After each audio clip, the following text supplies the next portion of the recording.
Hello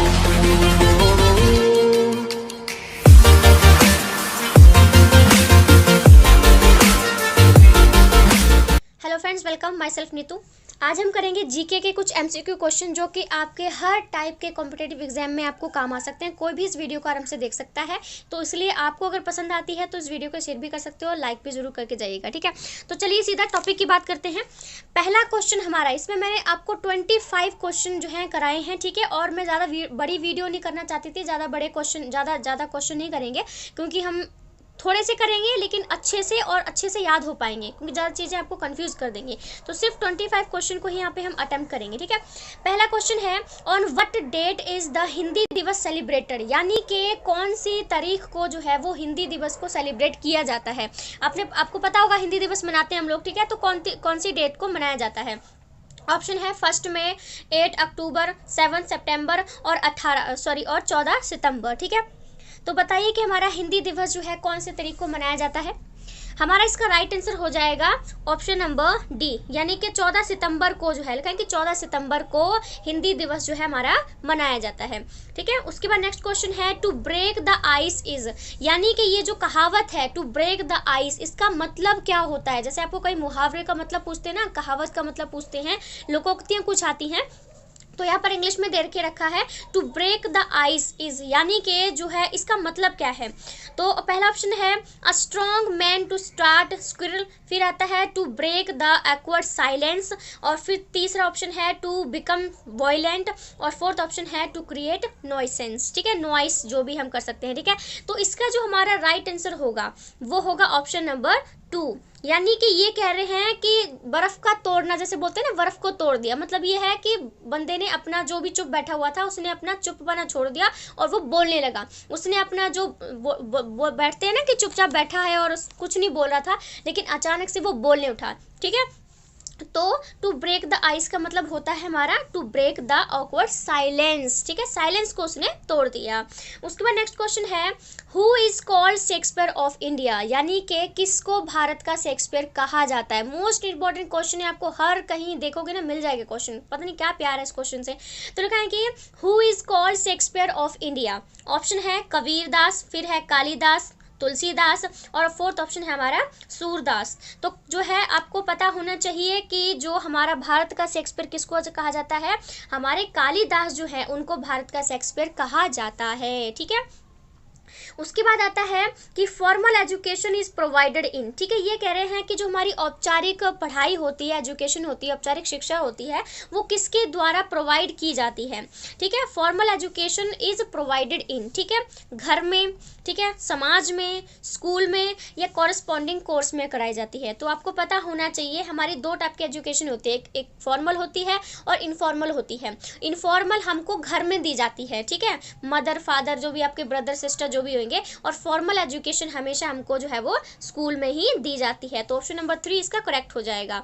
next question आता है कि who is the following is not a mass media, यानी कि 4 ऑप्शन नीचे आपको दिए हुए हैं और बताना है आपको कि इसमें से कौन मास मीडिया नहीं है। ऑप्शन नंबर पहला है बुक्स, टेलीविजन, रेडियो और न्यूज़पेपर। आपने देखा होगा यहाँ पर, ठीक है, न्यूज़पेपर भी वैसे, हाँ ठीक है, आपने देखा होगा कि जो टेलीविज़न है, समाचार पत्र है, रेडियो है, ये सब का क्या है हमारे, ये सारे हमारे मास मीडिया हैं। लेकिन जो हमारी किताबें, जो बुक्स होती हैं, वो हमारी मास मीडिया नहीं होती हैं। क्वेश्चन में ये पूछ के रखा है कि विच of the following is not a mass media. तो ऑप्शन नंबर जो 1 है पूरी तरह से क्लियर हो जाएगा। जल्दी जल्दी हम क्वेश्चन को अटेम्प्ट करेंगे, क्योंकि आपको बहुत सारी जनरल नॉलेज है, यही वीडियो नहीं देखनी है आपको, और भी कई सारी जनरल नॉलेज की वीडियो आपको देखनी है, ठीक है। तो नेक्स्ट हमारा आता है question, which of the following is the cheapest and the best aid for a teachers, ठीक है। ये कह रहे हैं इसमें से कौन सा सबसे सस्ता और सबसे बेस्ट एक तरीका है टीचर के पास बच्चों को पढ़ाने का, ठीक है। बहुत सारे एड होते हैं हमारे पास, डस्टर होता है, चौक होता है, ब्लैक बोर्ड होता है, तो आपसे पूछना है कि इसमें से कौन सा हमारा अच्छा होता है। पहला ऑप्शन है टीचर के लिए टेलीविजन, फिर है टैप रिकॉर्डर, फिर है ब्लैक बोर्ड और फिर फोर्थ ऑप्शन आता है हमारा मॉडल्स। ठीक है, तो इसमें जो हमारा इसका राइट आंसर हो जाएगा वो हो जाएगा ऑप्शन नंबर सी, यानी कि ब्लैक बोर्ड एक ऐसा सस्ता और बेस्ट एड है जो कि टीचर के लिए ज़रूरी है ताकि बच्चों को आराम से पढ़ा सके। आपको पता है ब्लैक बोर्ड ज़्यादा महंगा नहीं आता है। ठीक है, तो आपने देखा डिजिटल बोर्ड आते हैं कितने महंगे आते हैं, काफ़ी सारी चीज़ें होती हैं। तो ब्लैक बोर्ड अपना सिंपल सा माध्यम है बच्चों को पढ़ाने का और सस्ता भी है। फिर है when did the constitution of India came into force, यानी क्वेश्चन पूछा है कि कब भारत का संविधान लागू हुआ। दो क्वेश्चन आते हैं, एक क्वेश्चन आता है भारत का संविधान कब बनकर तैयार हुआ और दूसरा क्वेश्चन आता है कि भारत का संविधान कब लागू हुआ। तैयार हुआ था हमारा 26 जनवरी 1949 को और लागू हुआ था 26 जनवरी 1950 को। तो हमेशा याद रखिएगा कि ऑप्शन नंबर जो ए है हमारा 7 का करेक्ट हो जाएगा कि 26 जनवरी 1950 को हमारे भारत का संविधान जो है लागू हुआ था। उसके बाद है अ टीचर हैज, ठीक है ओके सॉरी लिखा है कि अ टीचर, ये हो नहीं पा रहा है, चलिए क्वेश्चन पढ़ लेते हैं। A teacher has a lasting impact on student, यानी कि एक टीचर का कौन सी चीज होती है जो बच्चों को प्रभावित करती है। ठीक है, ऑप्शन है उसका करेक्टर, दूसरा है लर्नर, तीसरा है उसकी वैल्यूज और फोर्थ ऑप्शन आते हैं उसकी अचीवमेंट्स, यानी कि उसने क्या क्या प्राप्त किया है। तो इसमें जो हमारा राइट आंसर हो जाएगा, आप भी टीचर से पढ़ते होगे तो आपको कोई ना कोई टीचर अच्छा लगता होगा। क्यों अच्छा लगता होगा? स्पेशली हमको उनके करेक्टर, उनके बात करने का तरीका, प्यार से बात करने का तरीका जो होता है वही हम सबसे बेस्ट होता है। वो कैसे कपड़े पहनते हैं, कैसे उनकी कितनी ट्रॉफियाँ हैं, हमें इससे कोई फ़र्क नहीं पड़ता। हमें इस बात से फ़र्क पड़ता है कि उनका बिहेव, उनका करेक्टर, उनका चरित्र जो है वो कितना अच्छा है। तो ऑप्शन नंबर ए जो है इसमें हमारा पूरा से करेक्ट हो जाएगा। उसके बाद नेक्स्ट क्वेश्चन आता है who is the first teacher of a child. ये आपको चाइल्ड पेडागोजी जो है उससे रिलेटेड क्वेश्चन पूछा गया है। ठीक है, तो ये बोला है कि एक बच्चे का सबसे पहला टीचर कौन होता है। सबसे पहला टीचर आप बताइए। पहला ऑप्शन है फादर, फिर है मदर, फिर है नर्स और फिर आता है अपना फ्रेंड। तो याद रखिएगा कि एक बच्चे का जो सबसे पहला जो अध्यापक होता है ना वो उसकी माँ होती है, क्योंकि सबसे पहले बच्चा अपनी माँ से ही सब कुछ सीखता है। जब वो छोटा होता है, गोदी में होता है, थोड़ा थोड़ा चलना शुरू करता है, तब तक वो अपनी माँ से ही सीखता है। ठीक है, तो माँ उसकी पहली टीचर होती है। उसके बाद है how many members can president of India nominated to Rajya Sabha. तो क्वेश्चन है कि भारत का जो राष्ट्रपति है वो राज्यसभा में कितने मेंबर्स को नियुक्त कर सकता है। ऑप्शन है 5, 12, 10 और 8। तो बताइए कि हमारे भारत के जो राष्ट्रपति हैं वो राज्यसभा के लिए कितने जो व्यक्ति हैं, मेंबर्स हैं, उनको नियुक्त कर सकता है। तो जो हमारा क्वेश्चन नंबर 10 है उसका राइट आंसर हो जाएगा ऑप्शन नंबर 2, यानी कि 12 सदस्यों को जो है वो राज्यसभा में हमारे भारत का वो राष्ट्रपति नियुक्त कर सकता है। उसके बाद नेक्स्ट क्वेश्चन आता है कि the playing time for the full version of national anthem is. ये भी बहुत ही इंपॉर्टेंट क्वेश्चन है। माफ़ कीजिएगा थोड़ी साउंड आ रही होगी, ठीक है, लेकिन थोड़ा एडजस्ट कीजिएगा। तो क्वेश्चन है the playing time for the full version of national anthem. तो कह रहे हैं कि नेशनल एंथम जो है उसको गाने का फुल टाइम क्या है, कितनी देर में हम उस गाने को पूरी तरह से कंप्लीट करते हैं। तो पहला ऑप्शन है 32 सेकेंड में, 44 सेकेंड में, 55 सेकेंड में या फिर 22 सेकेंड में। तो आप बताइए कि हम जो गाते हैं नेशनल एंथम को गाते हैं, ठीक है, उसको गाने में कितना वक्त लगता है। तो इसमें हमारा जो वक्त लगता है वो है ऑप्शन नंबर 3 हो जाएगा इसका, यानी कि 55 सेकंड जो है उसको गाने में पूरी तरह से लगते हैं। उसके बाद नेक्स्ट क्वेश्चन आता है स्लोगन जय जवान जय किसान वॉज गिवन बाय, यानी कि जय जवान जय किसान का नारा किसने दिया था। पहला ऑप्शन है लाल बहादुर शास्त्री, दूसरा है श्रीमती इंदिरा गांधी, फिर है महात्मा गांधी जी और फोर्थ ऑप्शन है पंडित जवाहरलाल नेहरू। तो आपको पता होना चाहिए कि इसका जो ऑप्शन नंबर है वो है ऑप्शन नंबर 1, यानी कि हमारे जो लाल बहादुर शास्त्री थे उन्होंने जय जवान जय किसान का नारा दिया था, जिसमें उन्होंने हमारे जो सैनिक होते हैं और हमारे जो किसान होते हैं उन दोनों का संयुक्त एक बात को पिरोना था, इसलिए उन्होंने जय जवान और जय किसान दोनों को इकट्ठा करके नारा हमारे लाल बहादुर शास्त्री जी ने बनाया था। उसके बाद है national song of India Vande Mataram has given taken from Bankim Chatterjee's books. ये बोल रहे हैं कि हमारे भारत का जो नेशनल सॉन्ग है, ठीक है, वंदे मातरम, ये बंकिम चंद्र चटर्जी की कौन सी पुस्तक से लिया गया है। उन्होंने बहुत सारी बुक्स लिखी होंगी, अब ये कौन सी बुक से लिया गया है। पहला ऑप्शन हमारा आता है कपल, ठीक है, कपल कुंडल, कपिल होगा मेरे ख्याल से, कपिल कुंडल, फिर है ठीक है विश्व वृक्षा, फिर आता है दुर्गेश नंदिनी, और फोर्थ ऑप्शन आता है हमारा आनंद मठ। तो याद रखिएगा कि हमारा जो नेशनल सॉन्ग है वंदे मातरम, उसको लिया गया है आनंद मठ, यानी बंकिम चंद्र चटर्जी की जो बुक है आनंद मठ, वहाँ से वंदे मातरम को जो है वो उठाया गया है। उसके बाद हमारा क्वेश्चन आता है the human rights day is observed on, यानी कि जो हमारा ह्यूमन राइट डे है वो कब ऑब्जर्व किया गया था, कब इसको बनाया गया था। तो फोर्थ जो हमारा ऑप्शन आता है वो आता है 14 अक्टूबर को, फिर है 2 नवंबर को, फिर है 10 दिसंबर को, और नेक्स्ट ऑप्शन आता है हमारा 20 दिसंबर को। तो जो हमारा ह्यूमन राइट्स डे है इसको ऑब्जर्व किया गया था ऑप्शन नंबर सी, यानी कि 10 दिसंबर को इसको ऑब्जर्व किया गया था। हो गया। उसके बाद आता है Titan is a name of moon related to planet. अब ये कह रहे हैं कि जो टाइटन शब्द है वो कौन से प्लैनेट से संबंधित है। पहला ऑप्शन है नेपच्यून, फिर है मार्स, फिर है प्लूटो, और फिर आता है अपना सैटर्न। ठीक है, तो याद रखिएगा कि ये जो टाइटन जो नया शब्द आप देख रहे हो ना, ये कौन से प्लैनेट से है, ये हमारा ऑप्शन नंबर डी से है। जो हमारा सैटर्न प्लैनेट है वहां से ये बिलोंग करता है। उसके बाद नेक्स्ट क्वेश्चन है the capital of Maharaja Ranjit Singh was, ये आपको याद रखना, ये बीए में पूरा चैप्टर दिया हुआ है महाराजा रणजीत सिंह से रिलेटेड। ठीक है, तो ये कह रहे हैं कि महाराजा रणजीत सिंह की राजधानी का नाम क्या था।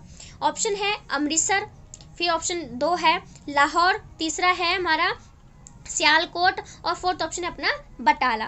तो आपको पता होना चाहिए कि महाराजा रणजीत सिंह की जो कैपिटल है, जो राजधानी थी उनके साम्राज्य की, वो थी ऑप्शन नंबर बी, यानी कि लाहौर उनकी राजधानी मानी जाती है।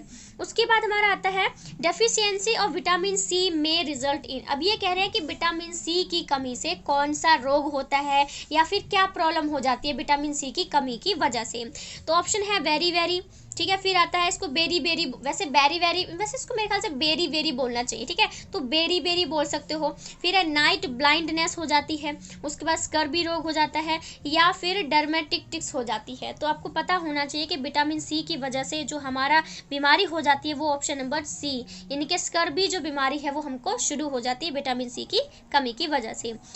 Pandit Ravishankar was famous as, याद रखिएगा कुछ हमारी बुक्स से रिलेटेड भी है, कुछ साहित्य से रिलेटेड भी आपको एमसीक्यू क्वेश्चन, मैंने इसमें सारे मिक्स करके रखे हुए हैं कि कोई एक टॉपिक से रिलेटेड नहीं है। ठीक है, तो कह रहे हैं कि Pandit Ravishankar was famous as, यानी कि जो पंडित रविशंकर हैं वो किस चीज़ के लिए फेमस हैं। क्या वो एक्टर थे, क्या वो डायरेक्टर थे, क्या वो म्यूजिशियन थे, या इनमें से कोई भी नहीं थे। तो आपको पता होना चाहिए कि जो पंडित रविशंकर हैं वो हमारे म्यूजिशियंस थे, यानी कि संगीतकार थे, गाना बजाना जो भी था उसी में वो फेमस माने जाते हैं।